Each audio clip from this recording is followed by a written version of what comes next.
King Price Trailseeker series broke new ground when the spacious and spectacular Prime View Adventure Lifestyle Park hosted round 5 of the world's biggest mountain bike series. Prime View is in Olifantsfontein, conveniently situated roughly halfway between Johannesburg and Pretoria. Madame Weather played fair, and it was a clear but cool morning as riders arrived to register for one of the 4 distances on offer. The series was reaching a critical phase with just a visit to Wellington, the final stop, so the big guns had donned their race faces. It was all to play for, with the national cross-country champion there as well. Yes, it's great to be at a new venue. It's just here in Midrand and really close to home.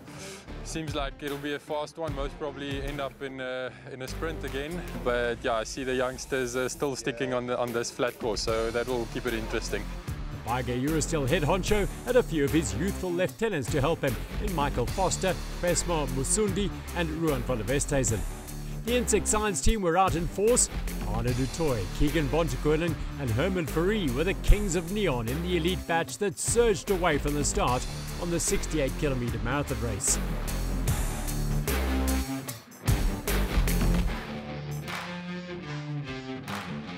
Also in the mix was series leader Sean-Luc Bester, Jan Vitar, and those youngsters Base was referring to, Jordan Boshoff, Wayne van der Walt and Jean Duplessis. So what were they in for? The riders can expect some awesome single track, especially on the 70. It looks flat here, but actually you get 700 meters of elevation gain, which is quite a lot for a Gauteng event. And then the 40 is also nothing technical, very fast flowing trails, and there's no easy miles. And therein lies the twist. It was an honest peddler's route. Every single meter was hard-earned. I think with all the turns, it brings the speed down and gives everyone a better chance. So I think positioning is going to be important because 60Ks is going to go past very quickly today. Back under the King Price Trailseeker arch at the start, the elite women's batch was gathering. Among them, Sarah Hill, series leader Sam Sanders, Daniel Stradum, and an excited Steph Walters. It's always exciting to ride at a new venue, and can't wait to see what the trail is and what the course is like. We got some amazing weather today, and so fast ladies on the start here. It's going to be a tough one, but looking forward to it. At this level, there are no easy races, regardless of what the course is like. These women are well-conditioned athletes who race to win.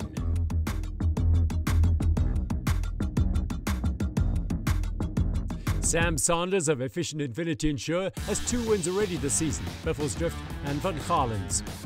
A late starter in the sport, Walters has made huge strides under the guidance of coach Sean-Luc Bester and is a regular podium finisher.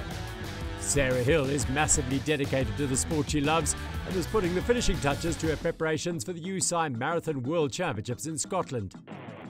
A feisty competitor, Daniel Stradum of Imbuka Type won at Sondela a few weeks earlier and was clearly focused on making it back-to-back wins at Prime View. The lead group of 10 had opened a sizable gap to the chasers. Away from the races, the King Price Trailseeker series has something for everyone. The Schools series is on a massive growth curve. They ride the 40k half marathon, as do hundreds of keen and committed amateurs.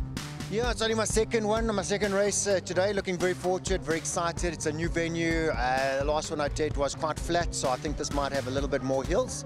But yeah, super excited, nice crowd here, and looking forward to get out. Great weather. The half marathon was a fun, non-technical race that challenged riders to push themselves beyond their perceived limits, but at the same time testing their single track skills. Happy, smiling riders all through the field was evidence that the route struck a perfect balance between open roads and single track. Smart use of the relatively small space ensured that they got full value on the trails, while there was perhaps more climbing than they imagined. People were quite surprised about the elevation. There's quite unexpected hills, not long hills, but more of drags. You get 700 meters of elevation gain on the marathon, which is quite a lot for events in Olifantsfontein. So very happy, and I think we can look forward to building a relationship with Prime View in the future. Ooh, lots of climbing, lots of headwind, lots of pushing, plus excitement. Just the spirit of people. They're so thrilled to be here and so keen to be outside and outdoors. It's amazing. Yeah. Yeah, see, this single track, these little jump hills and the jump line is awesome. Definite highlight. Creative trail building makes for happy riders. Back with the elite men's race, and the leading group was down to 7. Bass and Foster of Paiga Eurosteel, Fourie, De Toy and Vodjekoning of Insect Science, Jan Vittar, 24/7 Security, and youngster Jordan Boshoff, fresh out of school.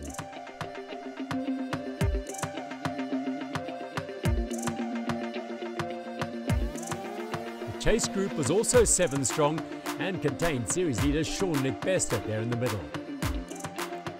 It was a tactical game up front, a battle of wills and a war of attrition. Who was going to roll the dice first? Yes, even in midwinter Gauteng, there was a stream to cross. And then the dice was rolled. Ace put in a huge surge, a glance to see what damage was done, and then he was away. Vittar was joined by Foster and De Toy in the second chase group. The terrain is right up Phil Bass's alley. Versatile as he is, with countless marathon and stage race wins, cross-country is his bread and butter. And the course of Prime View is in some ways a long cross-country track, full of tight, twisty turns, short hills and bumps and burns. No one was going to extinguish the Bass burn on his locally made Paiga mobile. Philip Bass was the first rider home in round 5 for the King Price Trailseeker series at Prime View. Yeah, luckily I checked out the course, so I knew where I would be, make an attack that would be most effective, and that was on the second half where the trails get, quite tight. It's a cross-country style, that stop and go, and that's my strong point. Yeah, legs hurt, but it only hurt for 10 minutes, and then it was my own pace again, so good day out. Herman Fourie was the best of the 3 Insect Science riders in second place. Yeah, no, for sure. In the beginning I wasn't feeling so good, but maybe it was a blessing in disguise. To save some energy for the end, and when I saw Michael coming from the back, I just hooked on the train and knew if I can hold on, I'm quite confident in my sprint. All together for probably half the race, and then Philip started doing some tricks, and he got away. I was trying to keep up with him, but just couldn't keep up on the short downhills. And then I took a wrong turn, probably 10 k's to the finish. So the last 10 k's I was going super hard to try and catch up. Luckily caught up with a few places, but it was a bit frustrating the last few k's. A great day out for Paiga Eurosteel, who took first and third places at Prime View. 2 hours and 12 minutes was all it took for the top 3 to complete the 68 kilometres. It was desperately close, just 62 seconds split the top 6 riders. 18-year-old Jordan Boshoff, a matric learner at Uffy's a year ago, and he was just 2 seconds faster than a man 23 years his senior, Jan Vittar. The dynamic in the women's elite race had changed dramatically. Mbuko Type Dev Giants Danielle Straden was out on her own in the lead, with just the media e-bike keeping her distant company. Growing up in Potchefstroom, where hills and mountains are tough to find, Danielle thrives in this type of terrain, and she was on a mission. Behind her, Samantha Sanders was keeping a steady tempo, while Nicolette Krafioen had made her way through the field after an early delay and was thriving in the chase. Sarah Hill was managing her efforts. She had bigger fish to fry in a week's time in Scotland at the World Champs. Danielle, meanwhile, had eyes only for the finish line at Prime View.